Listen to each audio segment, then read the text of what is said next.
두 번째 시간입니다.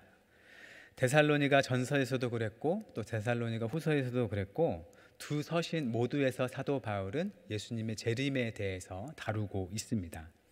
왜냐하면 데살로니가 성도들이 예수님의 재림에 대해서 큰 관심과 또 염려를 갖고 있었기 때문입니다. 사도 바울은 앞서 데살로니가 전서에서 이미 예수님의 재림과 관련돼서 데살로니가 성도들이 염려하고 또 궁금해하는 것들에 대해서 답을 주었습니다.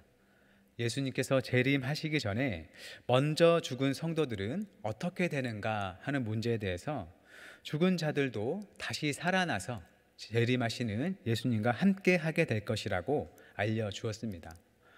당시 데살로니가 성도들은 빠른 시일 안에 예수님께서 그들에게 다시 오셔서 하나님의 나라를 이루시고 그들을 고난에서 건져줄 것이라 기대했던 것으로 보입니다. 우리가 성경을 볼 때도 예수님이 곧 다시 오실 것처럼 말하는 부분들을 발견할 수 있죠. 예를 들어서 요한계시록 마지막 부분 22장 20절을 보면 주님께서 내가 진실로 속히 오리라 라고 말씀하신 것을 볼 수 있습니다. 이런 말씀만 보더라도 초기 기독교 시대에는 예수님께서 곧 다시 오시겠구나 하는 기대를 갖고 살았다는 것을 추측해 볼 수 있습니다. 내일 모레 당장 오시지는 않더라도 좀 있으면 늦지 않게 오시겠지 하는 기대를 갖고 살았다는 것이죠. 그런데 그러한 믿음을 가지고서 박해를 견디면서 예수님을 기다리며 살아가던 중에 예수님이 다시 오시기 전에 먼저 세상을 떠나는 성도들이 생긴 것이죠. 분명 이들은 부활하신 예수님을 믿는 사람들이었지만 아직 신앙의 체계가 제대로 잡혀있지 않은 때여서인지 먼저 죽은 자들의 이후 일에 관해서 두려워하고 또 궁금해하고 있었습니다.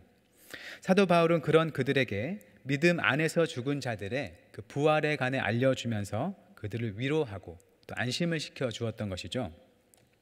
그리고 또 예수님이 다시 오셔서 심판과 구원을 행하시는 이 주님의 날이 언제인지에 대해서도 그때는 마치 어두운 밤에 집에 도둑이 드는 것처럼 미리 알 수 없는 때이긴 하지만 믿는 자들에게는 결코 갑자기 일어나는 일이 아닐 것이라고 가르쳐 주었습니다. 바울은 이러한 것을 데살로니가 성도들이 이미 잘 알고 있다고 말을 합니다. 성도가 믿음으로 깨어 있다면 갑작스러운 놀람이 아니라 미리 준비된 자로서 구원의 소망을 가지고 그날을 맞이할 것이라고 말했습니다. 그러니 준비된 자로서 설 수 있게 서로를 권면하도록 가르쳐 주었던 것이죠. 그렇게 사도 바울은 이 데살로니가 전서를 통해서 예수님의 재림과 또 예수님이 다시 오실 그 주님의 날에 관해서 이미 얘기해 주었는데도 또 시간이 흐르자 이 데살로니가 교회에 혼란이 생겼습니다. 바로 그 주님의 날이 이미 왔다고 하는 소문이 이들에게 들려졌고 또 이들은 그 소문을 쉽사리 물리치지 못하고 이 소문 때문에 마음의 염려를 갖게 된 것이죠. 여러분은 요즘 혹시 예수님의 재림에 관한 소문 또는 종말에 관한 이야기를 들을 때가 있으신가요? 제 경험으로는 종말에 관한 그런 이야기가 예전만큼은 잘 들려오지 않는 것 같습니다. 제가 어릴 적 80년대, 90년대에는 이 종말에 관한 이야기가 종종 관심 있게 돌았었습니다. 지금처럼 여러 정보를 확인해 볼 수 있는 인터넷이 발달해 있지 않은 때였기 때문에 종말에 관한 이야기뿐만 아니라 어떤 소문이건 간에 사실인지 아닌지가 확인되지 않은 채로 사람들 사이에 많이 퍼져 나갔었죠. 특별히 20세기에서 또 21세기로 바뀌고 있던 때인 만큼 또 종말에 관한 괴소문이 돌았습니다. 흔히 100년 단위의 세기가 바뀌는 시기에 세상에도 격변이 일어난다는 그런 미신이 있는데 그런 분위기를 함께 타면서 종말에 관한 이야기도 함께 퍼졌던 것이죠. 예를 들어 아마 기억하실 테지만 심각한 소동을 일으킨 것으로 1992년 10월 28일 자정에 예수님이 오신다는 다미 선교회의 종말론이 있었습니다. 흔히 휴거라고 부르죠. 한자 말인데 뜻을 풀면 공중으로 들어 올려진다는 뜻입니다. 예수님을 믿는 사람들은 세상에 종말 환란이 오기 전에 공중으로 들어 올려지면서 환란을 피하고, 하지만 예수님을 믿지 않는 사람들은 이 땅에 남아서 환란을 겪는다는 것이죠. 들어보면 굉장히 두려운 이야기입니다. 이런 현상의 주장은 성경의 여러 부분을 섞어 놓은 것입니다. 그리고 이 휴거에 관한 그 장면은 아마 데살로니가전서 4장 17절을 근거로 얘기한 것으로 보이는데요. 사도 바울이 예수님이 재림하실 때의 모습을 이렇게 묘사했습니다. 제가 읽겠습니다. 그 후에 우리 살아남은 자들도 그들과 함께 구름 속으로 끌어올려 공중에서 주를 영접하게 하시리니 그리하여 우리가 항상 주와 함께 있으리라. 사도 바울은 예수님께서 이 세상에 오실 때 살아있는 성도는 구름 속으로 끌어올려져서 거기서 예수님을 맞이한다고 묘사했습니다. 그런데 사실 이 말을 할 때 바울의 초점은 살아있는 자가 아니라 이미 죽은 자도 다시 살아나서 재림하신 예수님과 언제나 함께 할 것이라는 맥락에 있었습니다. 그래서 데살로니가 성도들이 잘 이해할 수 있도록 예수님의 재림 때의 상황을 이런 모습으로 표현했던 것뿐이죠. 예수님의 재림이 문자적으로 방금 바울이 말한 것처럼 그대로 이루어진다라는 걸 말하려는 게 아니라 예수님이 다시 오시면 산자든지 또 죽은 자든지 그 어떤 성도도 빠지지 않고 모두가 주님과 함께 할 것이다 라는 걸 알기 쉽게 표현한 모습이란 것이죠. 그런데 특정일에 종말이 일어날 것이다, 이른바 시한부 종말론을 주장했던 사람들은 여기서 바울이 묘사했던 성도가 공중으로 올려지는 모습을 휴거라는 한자 특정 단어로 표현하면서 믿는 자에게는 바로 이 휴거가 일어난다라는 걸 주장했다는 것이죠. 예수님 앞에 합당한 자격을 갖추어야 휴거가 되도록 선택을 받고, 그렇지 않다면 이 휴거에서 제외돼서 이 땅에서 환난을 겪는다는 것입니다. 당시 초등학생이었던 저도 이런 이야기를 들어볼 정도였으니 사람들 사이에 소문이 꽤 퍼졌다는 것을 알 수 있죠. 그 중에 두려움을 느끼면서 믿음으로 반응했던 사람들은 그것을 주장하는 다미 선교회를 찾았을 겁니다. 이 다미 선교회가 전국에 166개 교회를 두었었고, 또 국내에는 8천여 명의 신도, 또 해외에는 약 1,000여 명의 신도가 있었다는 걸 보면 적지 않은 사람들이 사이비 종교에 미혹돼서 피해를 본 것으로 보입니다. 정확히 어떤 말로 이 다미 선교회가 그 사람들을 현혹했는지 제가 알 수는 없지만, 아마도 사람들이 소유한 재물에 마음을 두지 않도록 교회에 헌금을 하도록 유도했고, 또 그날을 잘 준비하도록 생업까지 제쳐두게 했고, 또 학생들도 학업을 중단하고 가출하는 일도 생겨났습니다. 또 휴거일 당일은 흰옷을 입고 다시 오실 주님을 맞이하게 했다고 합니다. 하지만 지금 우리가 잘 살고 있듯이 그날에는 아무 일도 일어나지 않았던 것이죠. 속았다는 것을 깨달은 사람들은 교회를 상대로 헌금 반환 신청을 하기도 했고, 또 단체의 교주격인 이장림 목사라는 사람은 구속돼서 징역형을 선고받았습니다. 여러분은 이 다미 선교회가 주장했던 1992년 10월 28일 자정에 무엇을 하고 계셨나요? 그날 무엇을 하고 계셨을까요? 제가 달력을 찾아보니 92년 10월 28일이 수요일이었습니다. 그래서 아마 대다수의 기독교인들은 지금처럼 수요 기도회에 참석해서 평소처럼 예배하며 그날 하루를 마치지 않으셨을까 생각합니다. 그렇게 해야 하는 것이죠. 그래도 그 중에 이 다미 선교회의 휴거 주장에 관심을 가졌던 분들은 자정까지 주무시지 않고 기다려 보시지 않았을까 생각해 봅니다. 이 휴거를 주장하는 다미 선교회 소동뿐만 아니라 또 한간에는 예언자 노스트라다무스가 1999년에 세상의 종말을 예언했다는 이야기도 꽤 나돌았었습니다. 이게 또 학생들 사이에서는 좀 많이 흥미로웠던 소재였습니다. 지금까지 이 노스트라다무스라는 사람이 맞췄다는 예언들을 거론하면서, 그러니 1999년에 종말의 이야기도 맞을 수 있다라는 약간의 공포감을 주기도 했습니다. 또 1999년에서 2000년으로 넘어갈 때는 밀레니엄 버그라고 해서 컴퓨터가 2000년 이후의 연도를 제대로 인식하지 못해서 큰 재난이 일어날 것이라는 예측도 있었지만 다행히 잘 빗나갔죠. 아마 우리나라 같은 경우에는 IMF 상황을 겪고 있던 만큼 많이 어려웠던 사람들이 그래도 세상에 큰 격변이 일어나도 좋겠다라는 생각을 가졌을 것 같습니다. 이렇듯 세상의 종말이나 큰 격변에 관한 이야기는 늘 있어 왔습니다. 우리가 살았던 20세기, 또 살고 있던 21세기 때뿐만 아니라 기독교 역사 속에서는 세상 종말에 관한 예언이 여러 번 있었습니다. 하지만 지금으로 봐서는 모두가 다 빗나간 예언이었다는 것이죠. 즉, 앞으로도 이런 종류의 종말에 관한 이야기가 들린다면 우리는 무시해도 괜찮다는 것입니다.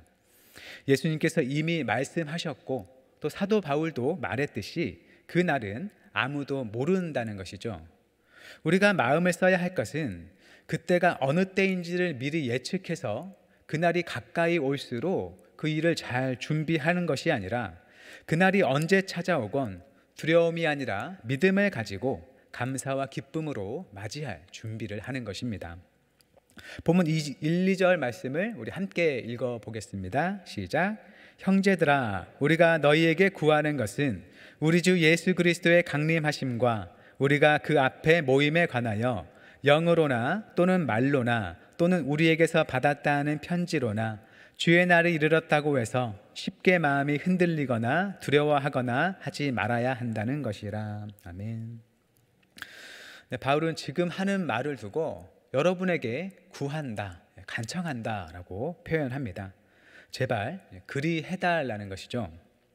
예수 그리스도의 강림하심이란 하늘에 오르신 예수님께서 이 세상을 심판하기 위해서 내려오시는 일을 가리킵니다. 그리고 우리가 그 앞에 모인다는 것은 산자나 죽은 자나 모든 믿는 자들이 예수님 앞에 모이는 일을 가리킵니다.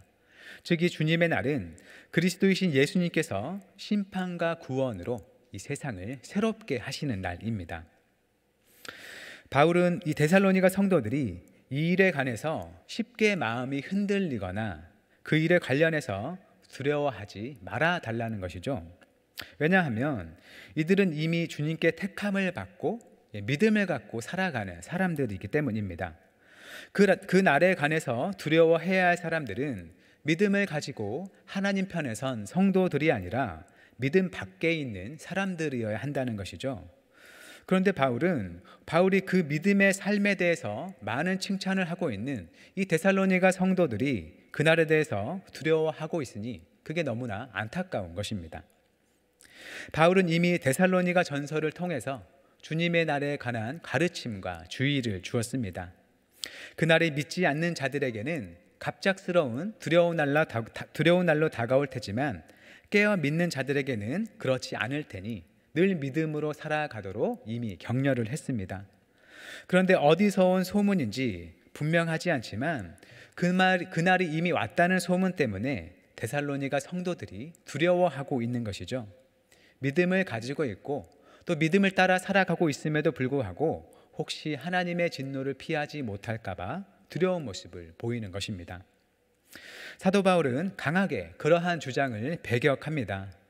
누군가가 영으로 그러한 주장을 했든, 즉 성령의 감동으로 계시를 받았다면서 그러한 주장을 하든지, 또는 그럴싸한 설득력 있는 말로 그런 주장을 하든지, 심지어는 바울에게서 받았다는 편지를 근거로 주님의 날이 이미 왔다고 주장을 하든 그 말에 흔들리지 말라는 것입니다. 바울 자신의 이름으로 오는 편지조차도 만약 지금 주님의 날이 왔다는 주장을 하면 그것을 무시하라는 것입니다. 아마 그것은 바울의 이름으로 도용한 가짜 편지의 가능성이 매우 높겠지만 설사 자기가 그러한 주장을 한다 하더라도 그것을 믿지 말라는 강력한 경고의 말로도 받아들여지는 것이죠. 그러면서 3절 이하에서 주님의 날이 오기 전에 있어야 할 일들을 말합니다. 3절 말씀입니다. 누가 어떻게 하여도 너희가 미혹되지 말라. 먼저 배교하는 일이 있고 저 불법의 사람 곧 멸망의 아들이 나타나기 전에는 그날이 이르지 아니하리니. 바울은 분명히 말합니다. 누가 어떻게 하여도 너희가 미혹되지 말라. 예수님께서도 제자들에게 그날은 오직 아버지만 안다고 하셨으니 누가 어떠한 이유와 근거로 그날이 바로 이때다라고 주장하여도 그것에 미혹되지 말라는 것이죠. 거기에 더해서 배교가 일어나고 또 불법의 사람이 나타나기 전에는 그날이 오지 않을 것이라고 말합니다. 이 배교가 무엇인가요? 이 배교는 보통 원래 믿고 있는 자가 믿음을 저버리는 일을 가리킵니다. 믿음을 아예 버리든지 다른 종교로 바꾸는 것을 우리는 배교라고 부를 수 있습니다. 그래서 여기서 말하는 배교를 성도가 믿음을 저버리는 것을 가리키는 것으로 볼 수 있습니다. 하지만 전체 문맥상으로 보면 그보다 더 넓게 하나님을 마땅히 믿어야 할 인류가 하나님을 배격하는 것을 가리키는 것으로 볼 수 있는 것이죠. 많은 사람들이 하나님이 주신 은혜의 복음을 받아들이지 않고 죄에 빠져서 하나님께서 이 땅에 세우신 마땅한 질서를 급격히 무너뜨리면서 살아가는 모습을 의미한다고 볼 수 있습니다. 하나님께서 아무리 화해의 손길을 내미시고 계속해서 기회를 주셔도 절대로 그 손을 붙잡지 않고 자기 마음과 뜻대로 살아가는 것입니다. 그리고 불법의 사람, 곧 멸망의 아들이 그날 전에 나타날 것이라 하는데, 이 불법의 사람에 대해서 4절이 추가 설명을 해줍니다. 4절 말씀입니다. 그는 대적하는 자라 신이라고 불리는 모든 것과 숭배함을 받는 것에 대항하여 그 위에 자기를 높이고 하나님의 성전에 앉아 자기를 하나님이라고 내세우느니라. 이 불법의 사람의 특징이 무엇인가요? 바로 교만함이라고 할 수 있습니다. 모든 것들 위에 자기를 높이는데 심지어는 하나님의 성전에 앉아서 자기를 하나님이라고 내세우는 자라고 하죠. 우리가 흔히 사탄이 하나님의 자리를 탐내다가 그의 자리에서 쫓겨났다라고 말하기도 하는데 바로 그것과 같은 모습입니다. 이렇듯이 우리가 신앙생활을 하면서 가장 주의해야 할 모습 중 하나가 교만함이라는 걸 우리에게 또 알려주기도 하죠. 남보다 높아지려고 하는 것, 또는 남을 나보다 낮추려고 하는 것, 또 남을 무시하는 것, 그것은 본질상 내가 하나님의 자리를 차지하려는 것과 같다는 것입니다. 거기에서 바로 다른 많은 악들이 생겨난다고 볼 수 있는 것이죠. 자기를 하나님처럼 여기는 것 자체가 자기를 절대의 기준으로 삼아서 모든 것을 판단하면서 자기는 어떤 악을 행해도 개의치 않는 것입니다. 자기만이 옳다고 믿기 때문이죠. 하나님의 형상으로 지음받은 누군가 위에 자기를 높이려는 시도는 곧 하나님보다 자기를 높이려는 것이 되고, 그것은 다른 많은 악을 만들어낸다는 것을 기억해야 한다는 것입니다. 예수님께서 우리에게 보이셨던 자신을 낮추고 비우는 그 겸손한 모습을 우리가 배워가야 한다는 것이죠. 그렇게 사도 바울은 이 불법의 사람이 나타날 것을 말하지만 중요한 것은 6절에서 8절 말씀입니다. 6절부터 8절 말씀 함께 읽어보겠습니다. 시작. 너희는 지금 그로 하여금 그의 때에 나타나게 하려 하여 막는 것이 있는 것을 아나니 불법의 비밀이 이미 활동하였으나 지금은 그것을 막는 자가 있어 그 중에서 옮겨질 때까지 하리라. 그때 불법한 자가 나타나리니 주 예수께서 그 입의 기운으로 그를 죽이시고 강림하여 나타나심으로 패하시리라. 아멘. 하나님을 대적하면서 스스로를 하나님처럼 높이는 불법의 사람이 있긴 한데, 그를 막는 자가 있고 또 그 막는 자가 옮겨져서 불법의 사람이 제대로 활동하더라도 때가 되면 주 예수께서 그 입의 기운으로 그를 죽이시고 패하신다는 것입니다. 불법의 사람이 아무리 날뛰면서 이 세상을 휘젓고 또 성도를 괴롭게 하더라도 우리 주님께서 그를 반드시 멸망시킬 것을 기억하라는 것이죠. 그러니 어떤 두려운 일을 보고 또 그것을 겪더라도 끝까지 우리의 믿음을 지키라는 것입니다. 하나님께서는 반드시 진리를 거스르는 불의한 것들을 심판하시고 모든 것을 바로 잡으실 것을 신뢰하라는 것입니다. 그래서 정말 중요한 것은 13절 이하 말씀입니다. 우리 13절과 14절 말씀을 함께 읽어보겠습니다. 주께서 사랑하시는 형제들아, 우리가 항상 너희에 관하여 마땅히 하나님께 감사할 것은 하나님이 처음부터 너희를 택하사 성령의 거룩하게 하심과 진리를 믿음으로 구원을 받게 하심이니, 이를 위하여 우리의 복음으로 너희를 부르사 우리 주 예수 그리스도의 영광을 얻게 하려 하심이니라. 아멘. 사도 바울이 이 데살로니가 성도 때문에 또 감사를 드립니다. 왜냐하면 하나님께서 처음부터 이 데살로니가 성도들을 선택하셔서 성령으로 거룩하게 하시고 또 진리를 믿게 하셔서 구원을 받게 하셨기 때문이라고 말합니다. 사도 바울이 이 데살로니가 성도들을 대상으로 전도를 열심히 했고, 또 데살로니가 성도들도 바울의 전도에 반응해서 잘 믿고 섬기고 사랑하며 지냈는데, 그 모든 것이 다 하나님께서 시작하신 일이고 또 하나님께로부터 온 은혜라는 것이죠. 이 모든 일을 위해서 하나님께서는 이 바울을 통해서 바울을 전하게 하셨고, 또 그것을 통해 이 성도들을 하나님께로 부르셨고, 그래서 데살로니가 성도들이 예수 그리스도께서 얻으신 부활과 또 영원한 하나님의 자녀, 하나님의 나라의 백성이 되는 영광을 주셨다는 것입니다. 성도들이 주님의 날을 생각하면서 걱정하고 있는 그 모든 고난과 박해에 앞서서 하나님의 택하심의 은혜가 먼저 있었고, 그들이 하나님의 손 안에 있기 때문에 오직 하나님만을 바라보며 나아가도록 격려하고 있는 것입니다. 그래서 본문에서 사도 바울이 말하고자 하는 바는 주님의 날이 언제일지를 성도들이 잘 예측할 수 있도록 그 징조에 대해서 가르치기 위함이 아니라, 혹 종말의 때가 오더라도 그저 두려워하거나 좌절하지 않고 그들을 먼저 택하셔서 구원으로 부르신 하나님을 붙잡게 하려는 것입니다.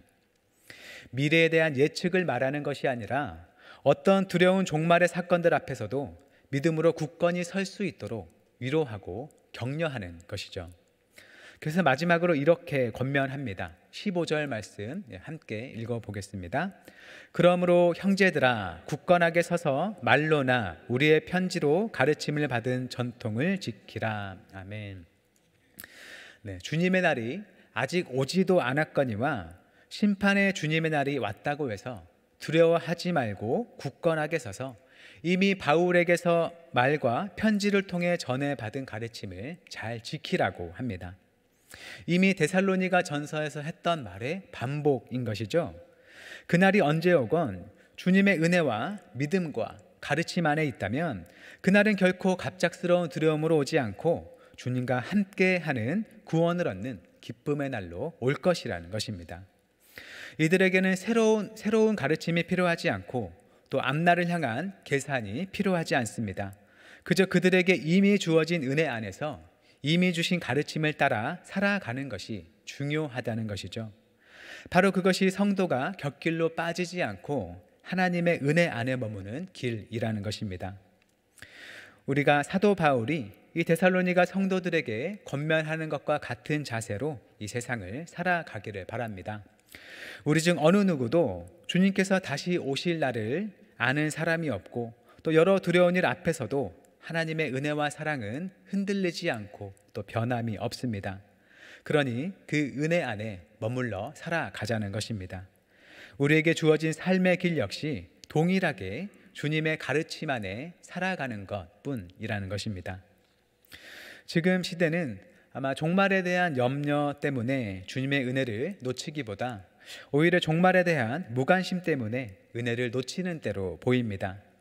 과거에는 잘못된 종말론이 현실을 제쳐두고 있어야 할 자리를 벗어나게 했다면, 지금은 주님께서 세상을 새롭게 하실 그 종말에 대한 무관심이 장래를 생각하지 못하고 그저 현실에 더욱 집착하게 하면서 주님의 은혜와 가르침을 놓치게 하는 것 같습니다. 우리가 주님의 은혜와 구원을 기억하면서 감사와 신실함으로 주님 앞에 살아갈 수 있기를 바랍니다.